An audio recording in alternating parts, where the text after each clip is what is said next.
Welcome to today's Chamber webinar. I'm Emily Stubbs. I'm Policy and Projects Manager here at the Grace Barton Chambers of Commerce, and I lead on our Education and Skills Policy activity. We're here today during National Apprenticeship Week to talk about apprenticeships and demystify a subject often surrounded by a lot of jargon. Apprenticeships have been highlighted as crucial to up and reskilling individuals to meet the needs of employers in the government's recent Skills for Jobs white paper.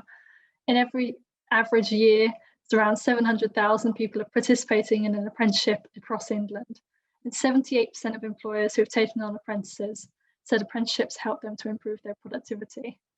So huge thank you to BMet for sponsoring this webinar. I'm going to begin with a discussion between myself and the other speakers we have here on the screen, and end with a short presentation from Paul and Mike on some of the technical aspects of what it means to take on an apprentice and the support available from BMet to do so.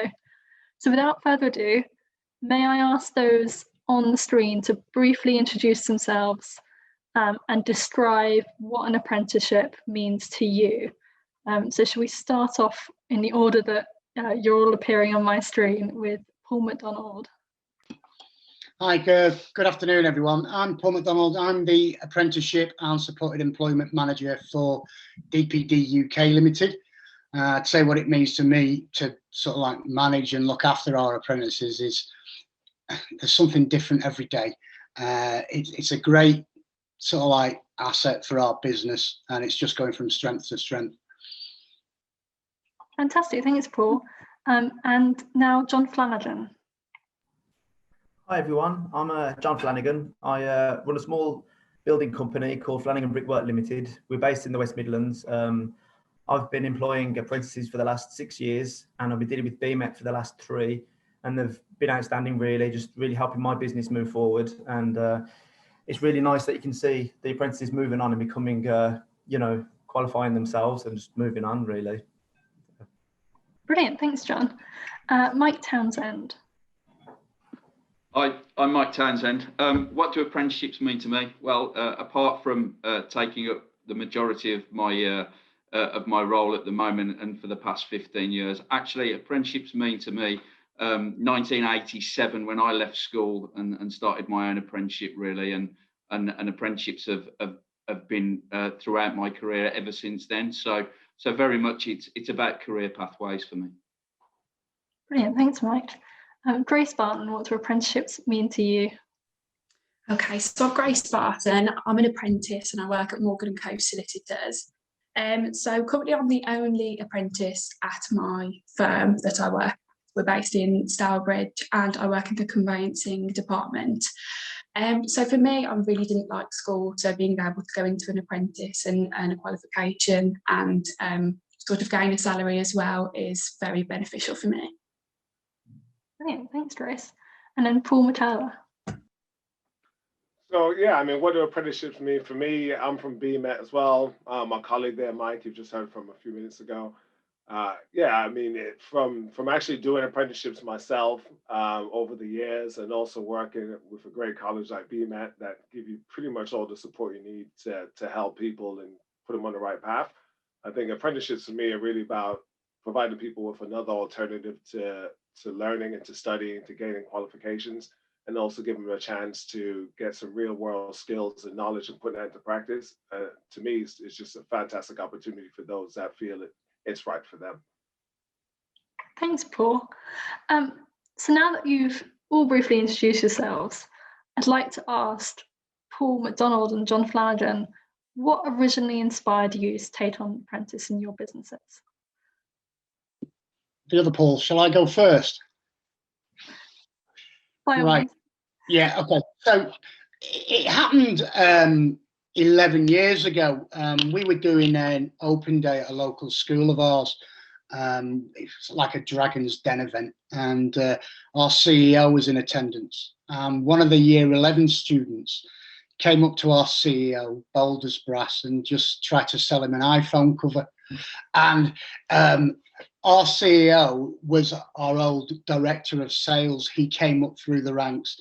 So he just had this eureka moment. He was like, you know what? If that's the sort of people we're going to get as apprentices, let's start off an apprenticeship program. And that's how it happened. And the guy's still with us, a guy called Brett, 11 years later. He's got a great backstory, but it all started kind of like by accident, with Brett wandering up to our CEO and trying to flog him a Chinese iPhone. Oh God. But now that is the reason we got into apprenticeships, basically. That is an amazing answer. I'm very glad I asked that question. John, how about you? Well, it kind of happened by accident for me, really. I was working with another guy, and he just came on to apprentices. It's through another company, and he said he'd been doing it for a couple of years. He said it's the best thing he's ever done, and he didn't look back. He put me on to another company that unfortunately have gone bust now. But so I went in with them, and they showed me around, and I haven't looked back, really. I just really like taking on the young people. They start from scratch, and you can just see them coming through the ranks and stuff like that. And it's just nice when you can see them kind of just grow and just get better at their job. So that's it for me, really. And it sounds like a really inspiring experience watching them develop within the business. Yeah. Grace, from your sort of perspective as an apprentice, what made you choose an apprenticeship? I mean, how did you come across them, and what really sparked that for you? Yeah, so as I briefly touched on before, I really didn't enjoy school. I knew I didn't really want to go to college or do A levels and really go to university. I did just want to go straight into a job role where I could still learn and gain a qualification, but again, just like I said, being a job. So Morgan & Co is the closest firm of solicitors, the closest legal firm to where I live. So accessibility, especially I'm only 17, so I can't drive, and being able to there is so easy for me. So yeah, really it's easy access. It's what I wanted to go into, sort of law, without being able to go to college and uni and things like that. Brilliant. So obviously, Grace, you're a legal apprentice or apprentice in the legal field. Paul and John, you've sort of touched upon it a bit already, but where do you employ apprentices within your businesses? So for us, one of the problems we have is we're DPD, and when people see us, they see a man, a van, and his parcel.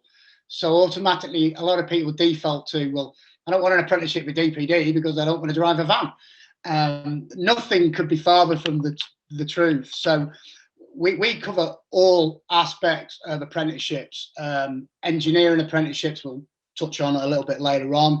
We actually have 2 legal apprentices, which is interesting with what Grace said, that were 2 of the first to start on the legal apprenticeships when they became available.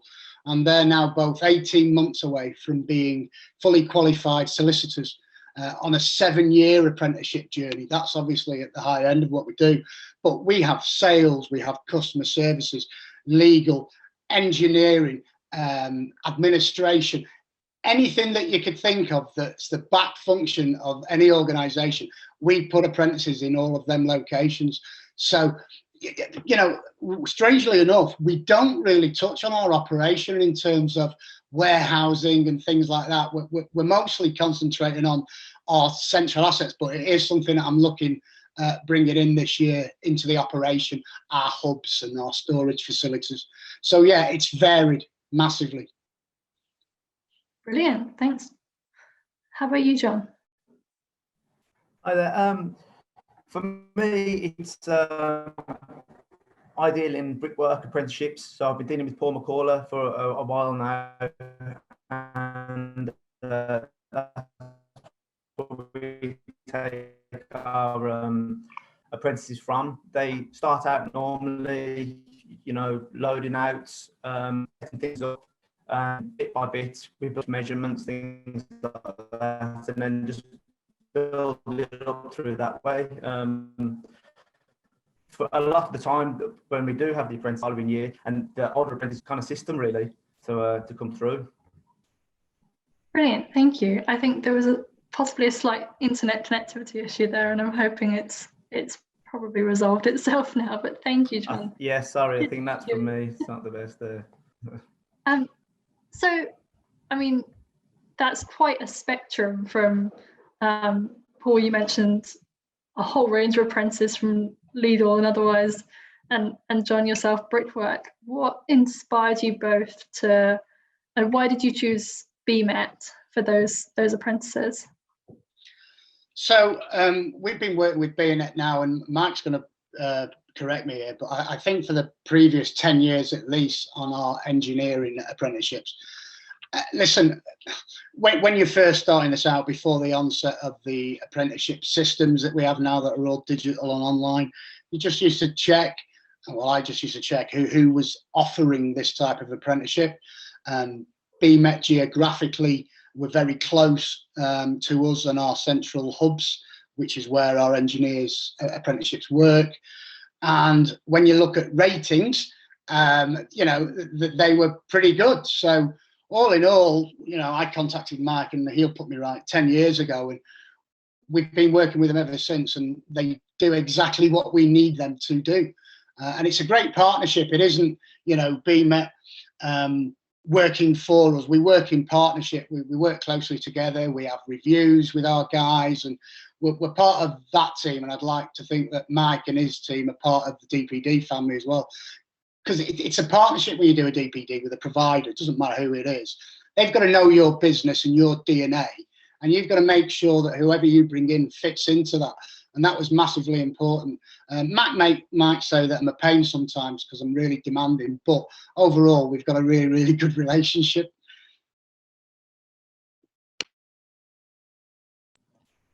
Yes, well, for me, more so, we kind of inherited it from the other company that was that had went bust, and so the apprentice that was on the course at the time, they were looking for somewhere to go. BMet had took them on, and that's when I'd met Paul first, and you know, he put me in the right direction. To be honest, he couldn't be more helpful with anything that we needed, really. Just trying to get everyone set up at first, and it's been really good since that. You know, we take every year we'd have a couple of apprentices kind of coming through, and then some of them's kind of staying on. It's just a really good system, really, that it works through. I've gone to the college a couple of times, and Paul showed me around, and then we've had a few interviews with potential apprentices coming through. And the way they tailor it to you, you know, you're looking at all the different people there, and you can see exactly this, you know, he tailor fits it for you, really, just to make it so much easier than it would be normally. So yeah, it's really good working with BMet.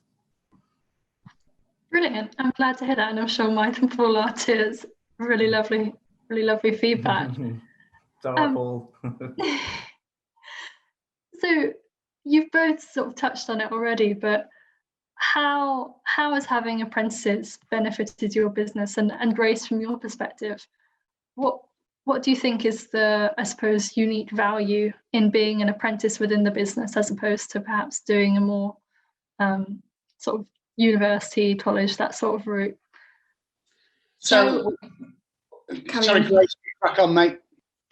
So all I was going to say was, me coming into a law firm with no experience, I was able to sort of touch in each department and kind of fit into a role where I was needed. So I work on reception 2 days a week, as at that current time that was what was needed.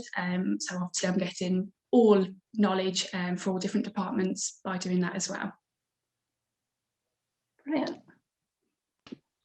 So yeah, when we talk about how the apprentices benefit our business, it depends on what sort of like aspects you're looking at. Are you on about an ROI? Are you on about just the different culture that comes in? So I'll just give you a couple of examples. I'll go back to, I was talking about Brett a little bit earlier on.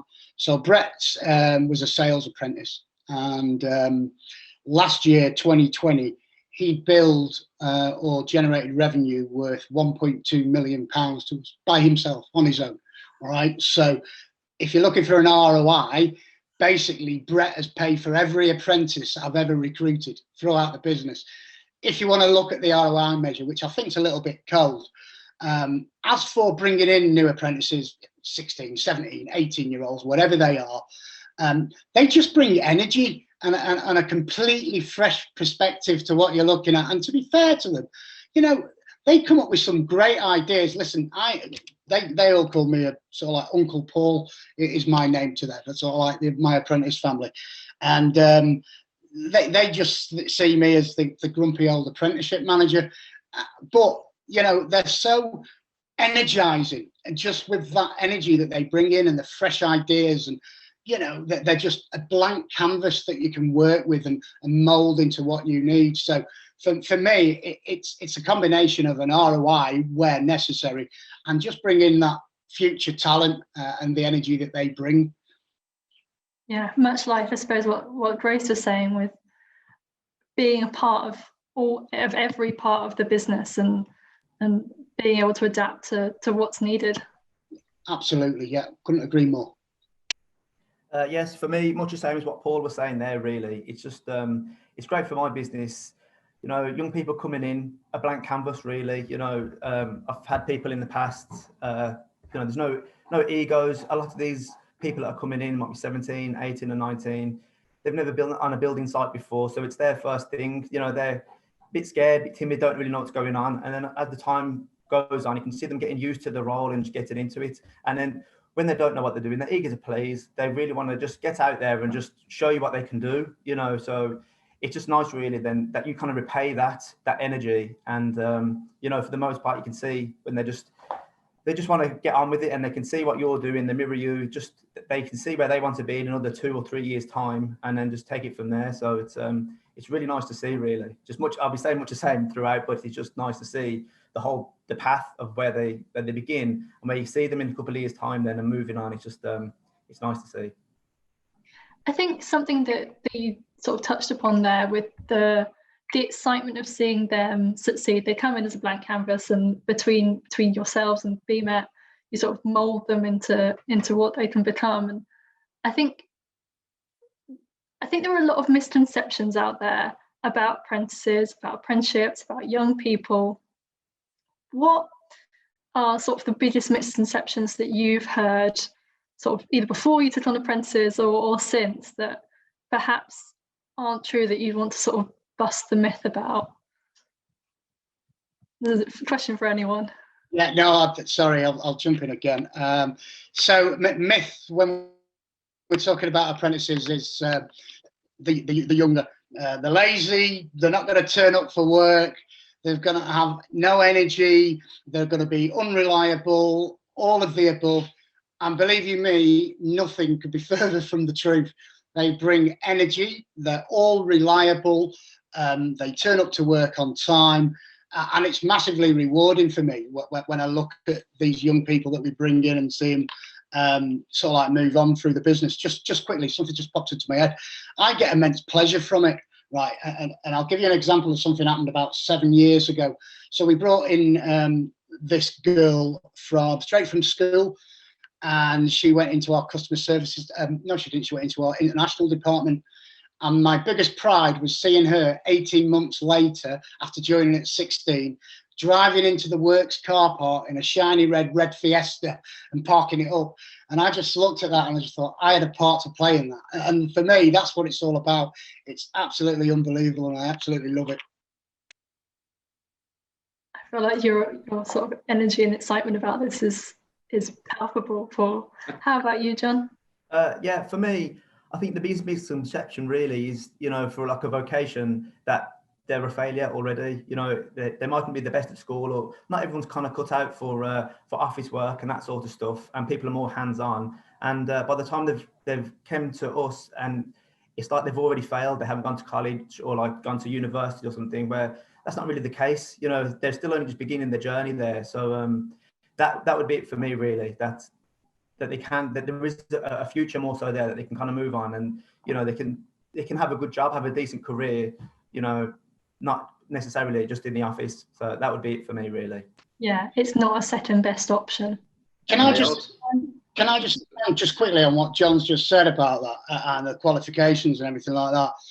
That's another myth in terms of the apprenticeships, and you need. We've struggled with a certain guy this year who's actually at BMet. He never made the grade for his math qualifications. And to be fair, we recruit more on the DNA of the person. So will they fit in our business? Have they got the DNA?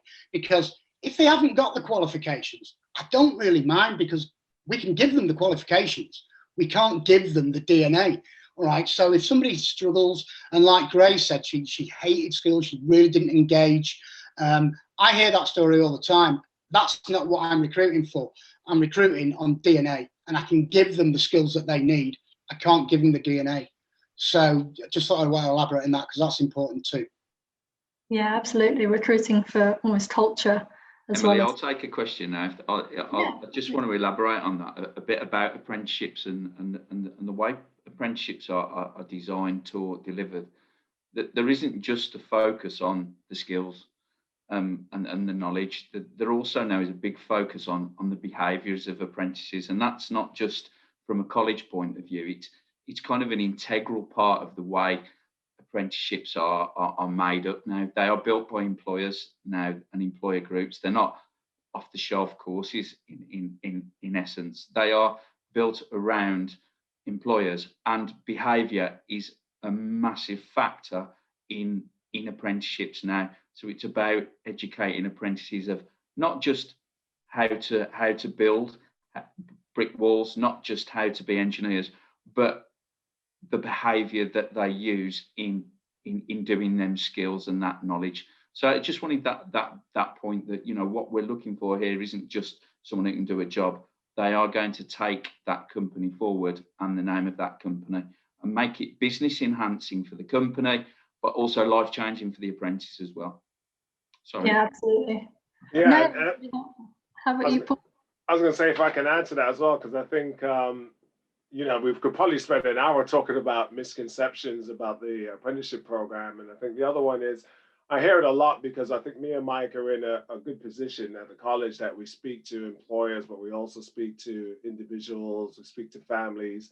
And sometimes you get a feeling that people, before they actually go on that journey, feel like maybe they won't be valued as much as other employees in a business because they're an apprentice. You know, almost like they probably think, well, you know, I'm only here getting X amount of salary, or I haven't got any experience, and they look at other people in the business and feel out of place. But that, to me, is a misconception, because a lot of these businesses, I'm sure Paul and John will agree, you know, they get into it knowing that these people don't have that experience or knowledge. And the whole part of this is to give them that journey and that opportunity. And I think sometimes it's good when we do events or virtual events nowadays, rather than face-to-face, where you can talk to families and individuals and actually reassure them that, providing they're committed and willing, and Paul did say this, you know, you got to be committed, you got to be motivated, you got to have something about you rather than just, you know, I want to do an apprenticeship and then we'll provide you with the rest. And as long as they can bring that to the table, it kind of will work for them. But it's having that initial understanding that reach out to us and reach out and do your research and find out first, and ask those questions that make you feel reassured before you take that jump. But yeah, you definitely get treated just the same as every other employee in the business, because you're there and you're doing a job. You know, you're getting paid. The good thing is you're getting a qualification as well. So a win-win, if I could say that. Yeah, definitely. How about you, Grace? Have you come across any sort of misconceptions about apprenticeships that sort of aren't necessarily true? Yes, so the main one I would say is kind of what everybody else has briefly mentioned, is sort of the bad grades, haven't passed any GCSEs. I mean, like for my situation, I passed my GCSEs. I could have had the option to go to and do A-levels at college, but I just chose not to, and this was the route that I chose to go down. And I have to say, many of my GCSEs didn't really aid me in the job that I'm doing now, but I'm glad that I did them, and now I'm slotted in this place. And yeah, so the main one was really the bad grades, but completely wrong. Yeah, thinking about sort of how you made that choice between college and doing an apprenticeship. I know you've mentioned it was sort of what you wanted to do, but I mean, who sort of introduced that idea to you, and did you have anyone? I think sometimes there is perhaps some generational differences in sort of the understanding of apprenticeships and what they are. Did you have anyone sort of push back and say, well, you know, you need to go to university? Yeah, definitely. So I do think the older generations maybe aren't as knowledgeable for apprenticeships as maybe the younger generations are. Many sort of my family members weren't too keen, just as they didn't really understand so much. But no, in school, sort of teachers, my family, they were mostly very supportive and wanted me to kind of go down this route as it's new. And I mean, there's a lot of more options, I feel now. Sort of I can earn a salary, I can gain a qualification. I'm in a job role. I feel it's a lot better for people like me, really. Yeah, I think I touch on that only because I think a lot of some of the misconceptions around apprentices come from sort of previous years where the government hasn't necessarily had as big a focus on apprenticeships, whereas now, particularly now, and I wonder if Mike and Paul have any insights on this, but particularly now with coronavirus and the impact that that's had on young people in particular, apprenticeships are seen as very much a key way to up and reskill young people. Yeah, it's interesting actually, Emily, and you mentioned, in fact, I think that's the longest I've gone in any meeting where we haven't mentioned COVID and coronavirus. But I think that actually, we naturally talk about young people when we talk about apprenticeships, but I think we've seen from a college point of view, and we assist, the majority of the companies we work with in recruitment, is the caliber of person we are seeing now coming forward to do an apprenticeship. I don't know if risen is the right word, but we are seeing a far higher caliber of person considering apprenticeships to other pathways. And I think in times of uncertainty, I think actually people are thinking, well, if I can get a career and I can link that to a good company who's going to look after me, it's a safer route to go. And a lot of the apprentices, for instance, we see that have come in September, and I will actually, and I'm sure Paul will echo this for John, I can actually see that in the apprentices we've took on for Paul in DPD Group, that actually their drive is even better than it normally would be of an employed apprentice.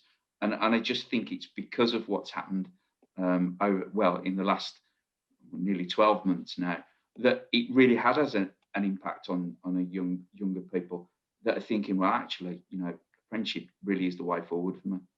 Paul McCalla, I don't know if you've seen the same, but that's certainly what I've seen from a BMet point of view. Yeah, and I think you're absolutely right, Mike. And I think go back to what Emily said as well, which is a trend I've seen, because I think the employers we worked with are quite varied, as you guys will see today from talking to John and Paul. But I mean, the impact I've seen is really around the age groups as well.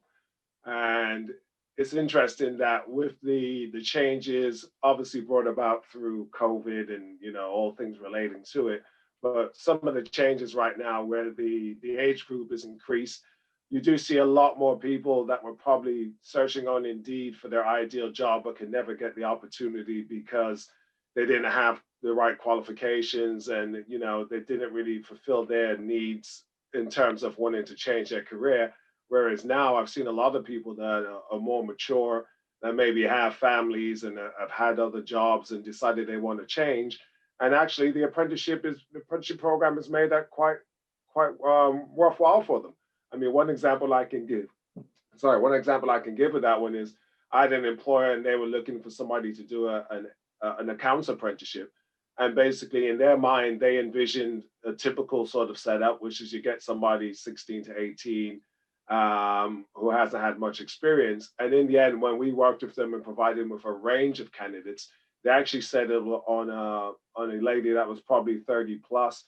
I'd already had several careers, I had great experience. And for them, they were just, they never in their wildest dreams imagined they would get somebody that had that much transferable skills and actually was willing to do an apprenticeship. And I think that's what I've seen as a big shift over the years, even with COVID, that the range and the depth of people that are involved in this program and are interested in getting involved in it span far beyond the typical young person or perception of what an apprentice is. So for me, that's a powerful statement. And I think Mike's right, and we've all touched upon it, even with COVID right now, the quality of candidates are better. It's just we still need more visibility. We still need more awareness. We still need to keep pushing the boundaries in terms of how we present and deliver apprenticeships and the awareness around it. So yeah, that's what I've seen from my point of view. Thanks, Paul. Thanks everyone for that. I think it was really insightful. I think I'd love to ask Paul and John, Paul McDonald, sorry, and John, what your experience was of finding the individuals that you want to recruit to your business and recruiting apprentices into your business. But just quickly first, for Paul, I've got a question from an audience member who really loved what you were saying about looking to a person's DNA in deciding, who you want to employ within your business. And if an apprentice stopped embodying the company's DNA and after extensive appraisals and training, sort of trying to steer them back on track, can you let them go within that apprenticeship? No, absolutely. Yes, we will, is the answer, right? And I can give, unfortunately, one example of that. Our retention rate, just quickly on apprenticeships, is over 95%.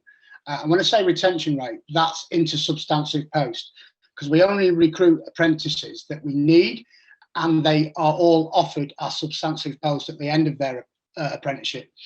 Just an example of won't name names, but a person we had in one of our network locations that didn't embody our DNA, which is, one of them aspects is honesty, and he wasn't honest. We gave them a second chance. What I did is we have a meeting, we stopped, reset, started again, forget everything that had gone before, and it just kept happening. And in the end, I had a management team in one of my network locations getting really, really frustrated. From a selfish point of view, I've got to maintain relationships with these teams out and about. Ultimately, he had to leave the business. Now, they're horrible decisions, and I never want to do it, especially with young people. But if I'm brutally honest, I've done it once in the last 3 years. All right. So it's not a massive thing, and it doesn't really manifest itself. It's never really an issue.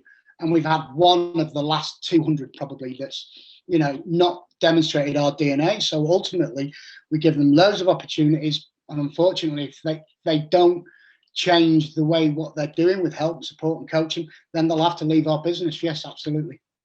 I think that's kind of an important point to make, that it's almost, to an extent, and of course, it's almost like recruiting a typical member of staff. There is a process if they don't fit the business.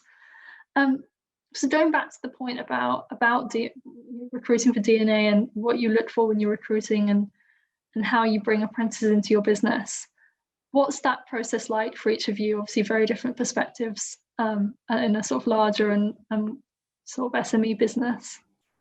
Well, for me, it's dealing with BMet it's really good, really, because a lot of the time that we go in, Paul would already have a few apprentices ready beforehand. They'd have lined up. They would have already shown what they've done beforehand, and a lot of the time we come in, have a bit of an informal chat just to get to know them a little bit better, to see what they're about. And sometimes that alone, you can just kind of see the people. And then since what we do is it's quite physical, so just to kind of let them know that it's not all just not as easy maybe as they might think it might be. I suppose it's like 0 degrees out today, so I don't think anybody wants to be out in that, really. But so once you get past that stage, we see what they're like, and then we'd give everyone like a 2-week trial to anyone who gets that far, just to see. And then you can kind of pick it away. Then you can see the people who might not be interested and thought, maybe this isn't for me. So a lot of the time, it kind of gets sorted out in that first while, because you think you've got another 2 years of this now, and now it's made their mind up time, really. So you can kind of see from then, and then once they get over that and they know people hands-on who want to get involved, and then you can see and you can work with them more then, especially at the college as well. So you got the practical side, and then dealing with in the college, doing all the theory work, that it's just all comes together for the whole package then, really. Yeah, so very much also looking to that, I suppose personality is the wrong word, but that attitude, I suppose, perhaps. Yes, just that work ethic, really, that just, that they don't know anything going in to start the course, and they wouldn't because they haven't done it before, but it's just the willingness to get stuck in and see. And I think that's what I'm invested in more so, because you could teach anyone to do the job, but it's just, their mentality, that who want to learn more. Absolutely. How about you, Paul? What's your sort of process for recruiting apprenticeships? I'd love to say I go on the government website, I upload the vacancy, and everything works perfectly. However, it doesn't work like that. I don't tend to use the government website because it's too clunky and they want too much information at that point. So I go to Mike and say, Mike, I want to take on 6, 7, 8 engineers this year. This is a job spec that we want. You know, can you find me the guys? And Mike and his team will offer me, I don't know, maybe they offered me 15, 20, 25 this year. And out of that, we think we took 5 off you, Mike, didn't we? So that's just one of the aspects. We'll go to the provider, you know, and if they've got a lot of applicants for roles, we'll let them do it for us. We also advertise internally. So I put out internal house notices. So, you know, we're a close family. Listen, we're a macro organisation now, but we're still a close family. So we like to recruit family members as well. So we put out house notices, let family members apply for roles. And we also use our internal recruitment system as well, Smart Recruiter, which we advertise on there. So I prefer going to the providers. I like them doing the initial sift, and then we'll just work from there to get our apprentices in. And again, it doesn't really matter where. It could be BMet engineering, it could be sales, it could be IT, it could be any number of areas. Sorry, I'm on mute.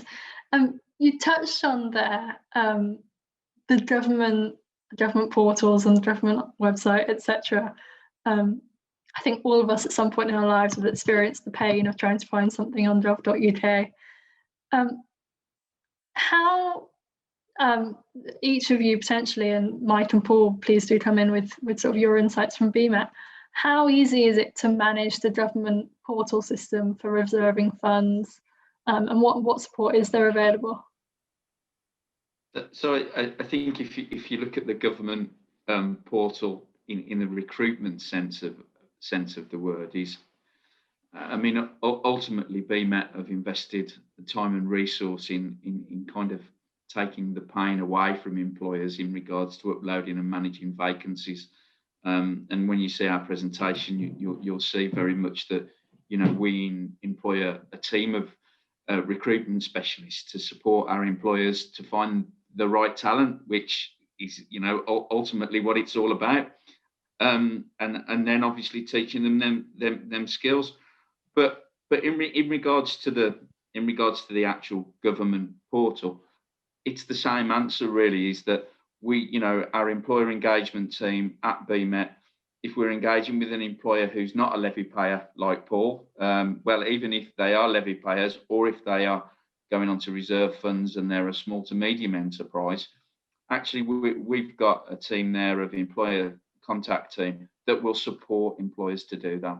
So you know, I don't really like the analogy, but we're there to help. We're there to hold their hand when it comes down to doing all of that back office stuff for apprenticeships, like contracts and health and safety checks. We are there to support the employer really from start to finish, because, you know, once we've done all our upfront stuff, once you've reserved funds, once we've got your incentives, which Paul will come on to later, once we've got your incentives set up and our delivery and teaching team to take over, it really is a kind of a point-to-point service that we offer. I'm sure Paul McCalla will echo that. Yeah, and I agree. I mean, I think the thing to realize is, and sometimes, I mean, obviously Paul and John have been through the process, so I'm sure they'll agree. I mean, sometimes I think if you're an employer and you've never taken on an apprentice, I think they have to realize that us as a college and any other provider have to have a level of diligence when it comes to making sure, you know, we've done health and safety checks and the employer is showing us their level of commitment. Not, you know, it's not just about the apprentice showing a commitment, but it's also the employers doing what they can up front to work with us to make sure that we do go through the contracts, we cover their health and safety, we help them navigate their way through all things .gov in terms of funding, incentives, everything else. And it is a lot of work up front, but the reality is once it's done and we've come through the other side, they know they're set up, and then it's really about finding them the right candidates. So yeah, it's definitely one of those things where it's always worth getting in touch with your providers and colleges and getting that initial conversation and understanding from an employer's point of view what the requirements are, and then taking it from there. And I'm sure, like I said, Paul or John, I'm sure you guys will have some comments about the initial startup or setup, how that went, how long did it take, and then it was smooth sailing after that, right?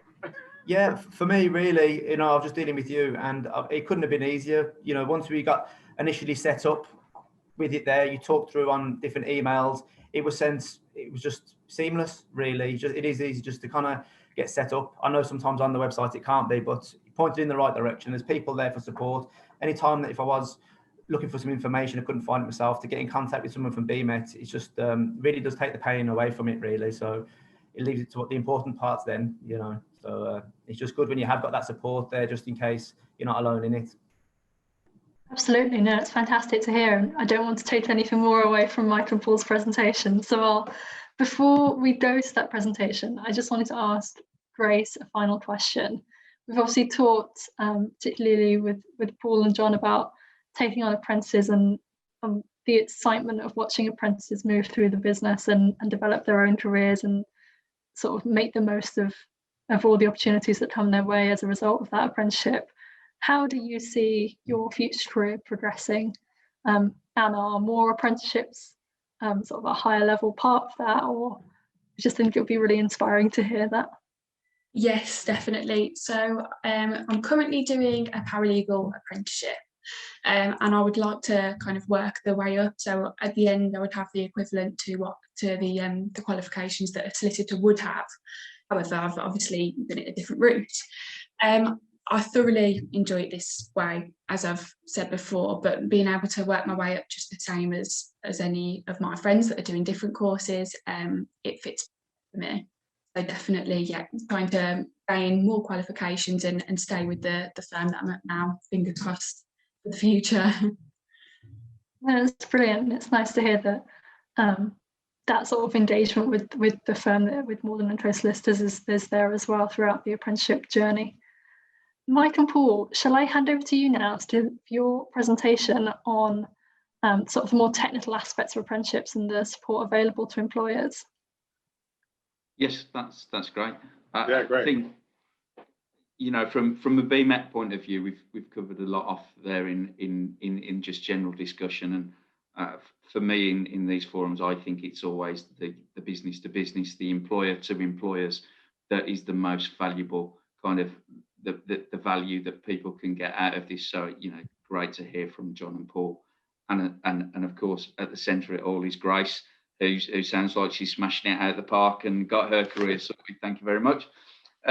So very much what we want to do is just run through a few of the basics, really, a few of the needs to knows. So very much Paul and I work within the business development department at BMet, and we are employer facing and really the point of contact should you wish to start your apprenticeship journey from an employer point of view. So we're going to bounce off each other for these slides, but first of all, I think Paul's going to, if we move on to the next slide, Paul's going to cover off some basic statistics regarding apprenticeships. Over to you, Paul. Yeah, and like Mike said, I mean, Paul and John have covered this in terms of giving you a good insight, I think, really from the benefits from their point of view of having an apprentice. You know, in general, it's a great way to grow talent and develop, you know, a skilled, qualified workforce. As you can see from the slide, if it's on screen, you know, 86% of employers said that helps them to develop relevant skills in the organization. And then you've got other numbers like 78% of those employers said that the apprenticeships help improve productivity. And also, if we look at some of the benefits, and you kind of expect these, and so I'm kind of saying things that people would probably imagine would happen, but it's good to know that, you know, the surveys and the information we've got do tend to lead to the fact that they're motivated. You know, apprentices are willing to learn. Paul mentioned that earlier, you know, and John touched upon it lightly. You know, you can expand your workforce, you can upskill your workforce, you adapt their training according to their needs, which is a great thing. You know, so you look at these apprentices that are coming into your business and they're coming in with a fresh, open mind, no preconceptions, and you're there really working with a blank slate, so to speak. So There are a lot of benefits, and we just want to highlight a couple of those to you now. So if we move to the next slide, I'll just cover off some needs to know, if that's all right. Okay. Yeah. Actually, we'll cover off a few frequently asked questions here and whatever, but some factuals. So you can employ, as an employer, you can employ an apprentice from the age of 16 years of age. Now, in real terms, that means any learner or any person who has finished year 11 at school can move into an apprenticeship. Yeah, and as Paul touched on earlier, there's no upper age limit for apprenticeships. There used to be some years ago, but there is now no upper age limit for apprenticeships, and some people use it to change career, and we've seen that more increased since COVID and lockdown, etc. In regards to employment, you must employ an apprentice for a minimum of 30 hours a week. That is the government statutory government guidance on apprenticeships. Yeah, you must present them with a contract of employment outlining their duties, their pay, and their holiday. Yeah, pay. I think our apprentice mentioned there. You know, pay is very much one of the reasons that people do apprenticeship. It's not the sole reason, but you do get paid for being apprentices, and there is a national minimum wage for apprentices at 16 to 18-year-olds, and that's currently set at £4.15 an hour for a maximum 40 hours a week. Now, that is a minimum in our experience at BMet. If you can stretch that a little bit further, you know, you tend to get better candidates if you try and push past that £4.15 an hour. That said, we still get very good apprentices at £4.15 an hour for 16 to 18-year-olds. If you take on someone who is over 19, you can pay them the national minimum wage for 1 year, but after that, it does revert to the national living wage or the actual national minimum wage, not just for apprenticeships. And what we will do is we'll circulate these slides around all members, and we have put on the links there that go to the docs.gov site, and we have broken it down to you so it goes straight to it, that you can actually see a bit more details in regards to paying conditions. Apprenticeship level, and actually this is something again that has changed in recent years, is actually apprenticeships range from around about what we call level 2, but that is GCSE level, so that is what you would call your normal entrance level into apprenticeships, and they now go through to various sectors to level 6 apprenticeships, which are degree, and level 7, which I think is masters. So for instance, if you look at accounts apprenticeship, they might start at level 2 and go through to level 4. But then again, if you looked at engineering, I know that BMet offer level 6 apprenticeships in engineering, and we offer level 5 apprenticeships in management. So very much there is a wide and broad scope of apprenticeships to fit your every need, really. And as I say, that's just a bit more guidance. We've got some more need to know, but I'll hand you over to Paul just to run you through the next slides. Thanks, Mike. And also, I think another thing to bear in mind, which you mentioned earlier, was around the sort of initial contact and some of the paperwork and the discussions that take place with the employers. And that's also around providing you with a scheme of training for your apprentices. This is normally in some sort of commitment statement, learning plan, apprenticeship agreements, sort of those sort of documents.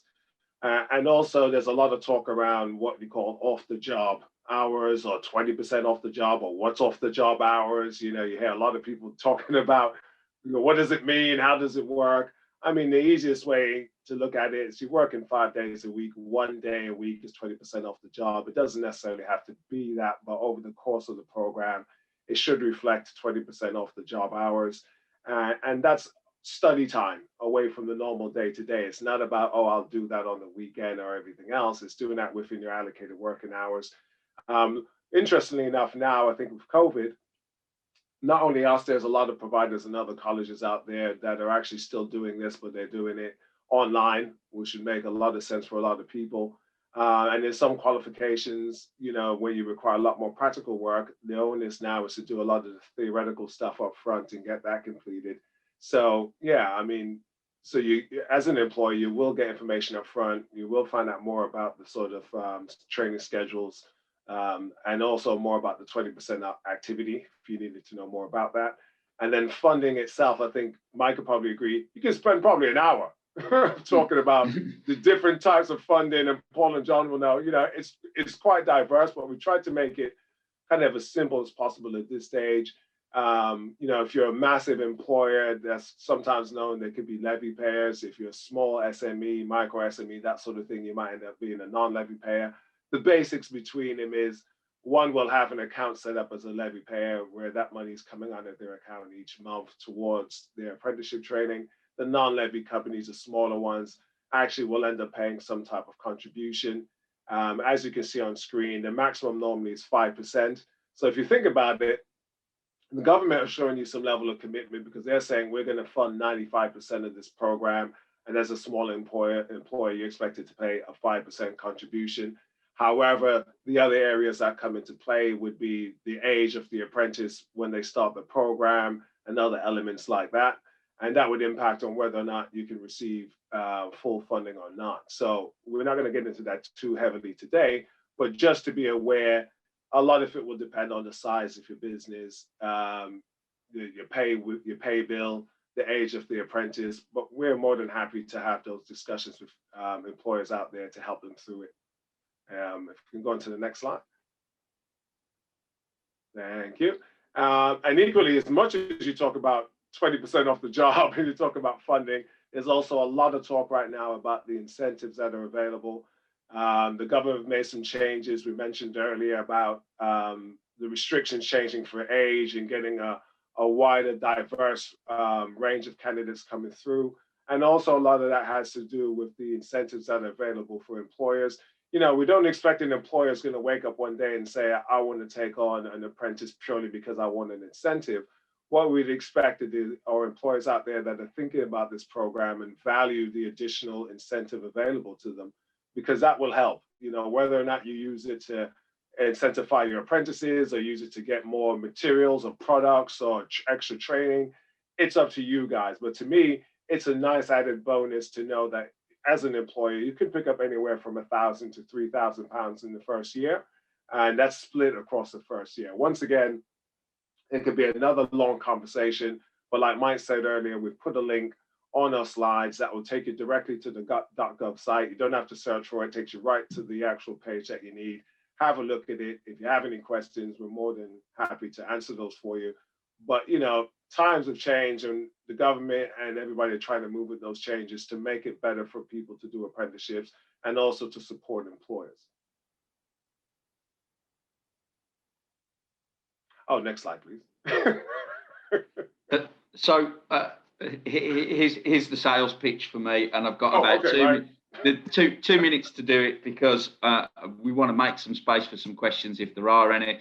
How can BMet help? Well, I think we've covered this off over the duration of today's webinar, but we have a dedicated employer engagement team.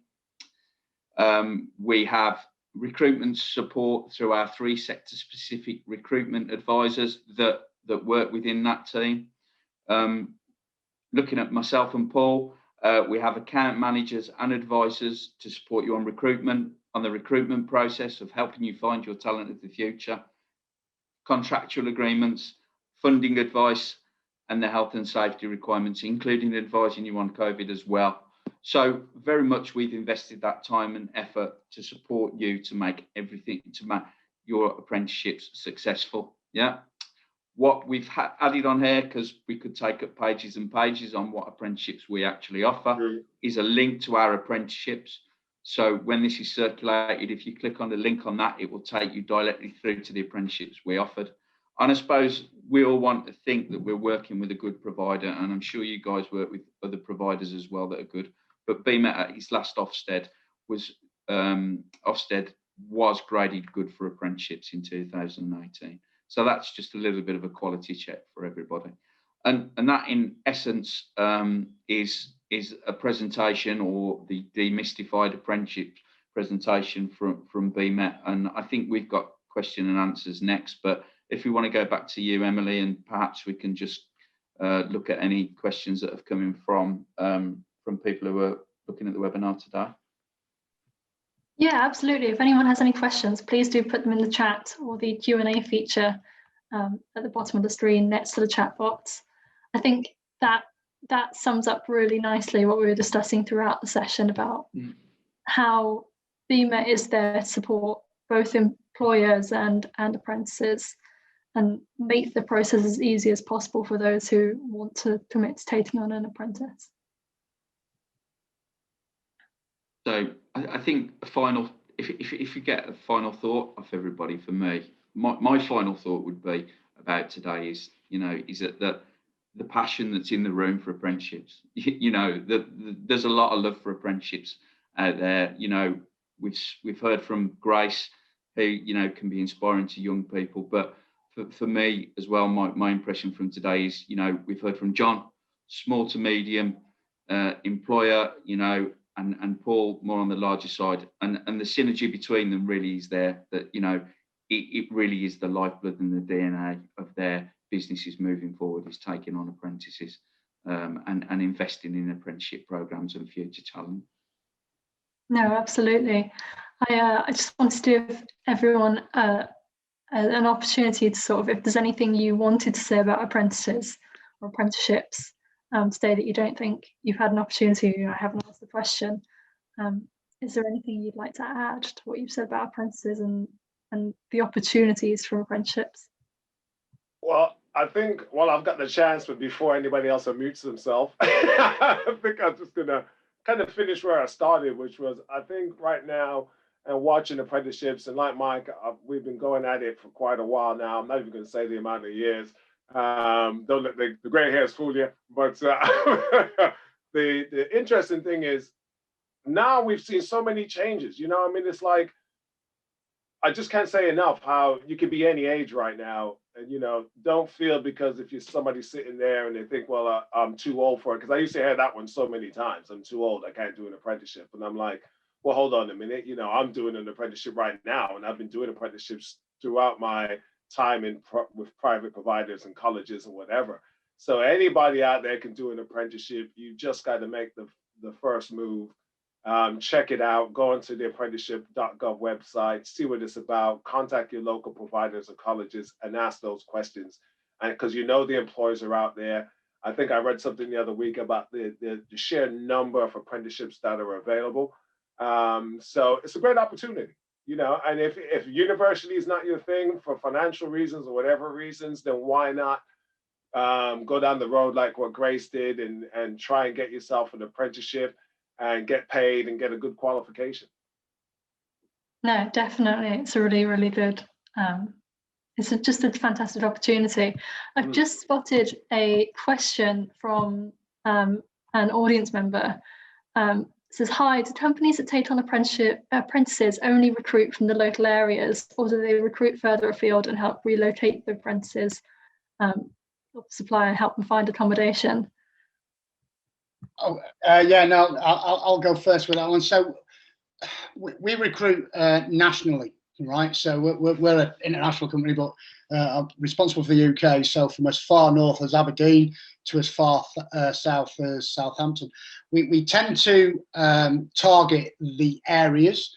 And as for mobility, we don't really look at relocating apprentices. And the reason for that with us is the majority of the apprentices we take on, and this isn't by any stretch of the imagination the only thing, but they're young. So they're either year 11, year 12, year 13 leavers.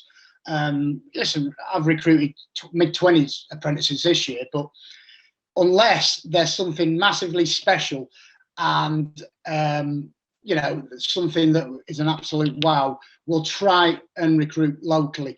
Just because, a lot of them aren't all that mobile, and, we're conscious that getting up for work at 16 and 17-year-old in the morning in the depth of dark midwinter, getting on a bus to be in an office for 8 o'clock or 9 o'clock can be challenging. So whilst we won't look at relocating and providing, accommodation, we will pay for things like bus fares and things like that for them to get in, or taxis. So if any of our apprentices are struggling, we'll get them in by taxi. It's not a problem for us, is it? Pennies in the bigger scheme of things, really. Yeah, same for me, really.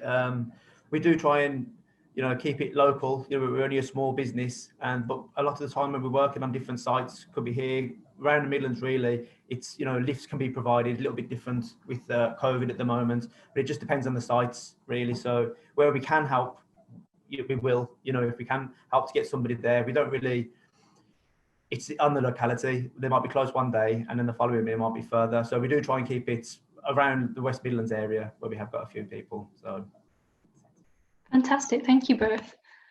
Mike, did you want to say something quickly? I'm just conscious of time. Yeah, I think from a college point of view, we work with companies all over the country that send their apprentices to BMet, but very much echo what Paul and John said, that they tend to recruit from the region where the workplace is, because it gives it the best chance of that apprentice, and that employer gives it the best chance of success.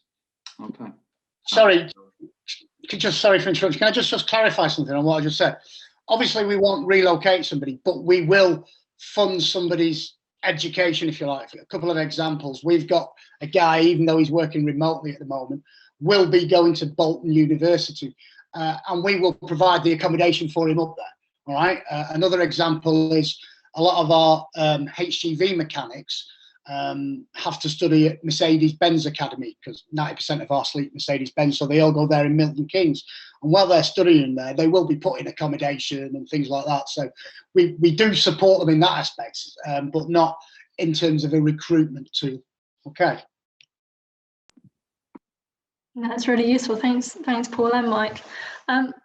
So I'm conscious of time, and I'm very aware that we've gone 2 minutes over, and it's a very busy time for everyone at the moment. But I just want to say a huge thank you to all of our speakers today. Paul and John, your insights as employers have been invaluable, and similarly for you, Grace, the insights as an apprentice, sort of almost from the other side of it, have been really, really interesting and quite inspiring. Mike and Paul, a huge thank you from me. You are, of course, the experts on apprenticeships, and thank you to BMet for sponsoring this webinar. Thank you for those who've joined us today. I hope it was an interesting and thought-provoking discussion for you as well. If you're interested in finding out more, we will share Paul and Mike's slides via email and some contact details, so get in touch with the BMet team. And if you're interested in further thought leadership advice, interesting discussions and panel practical workshops around attracting and engaging talent, and other key topical leadership and people management challenges, please do check out our Growth Through People campaign via the Chamber website or your Chamber relationship manager, taking place throughout March. Growth Through People aims to help local firms boost productivity through improved leadership and people management skills. And we're really proud to be working with BMet again alongside some other sponsors and partners during that campaign next month. Thank you again to all of our panelists, and for those of you who have joined us, and I hope you have a wonderful afternoon.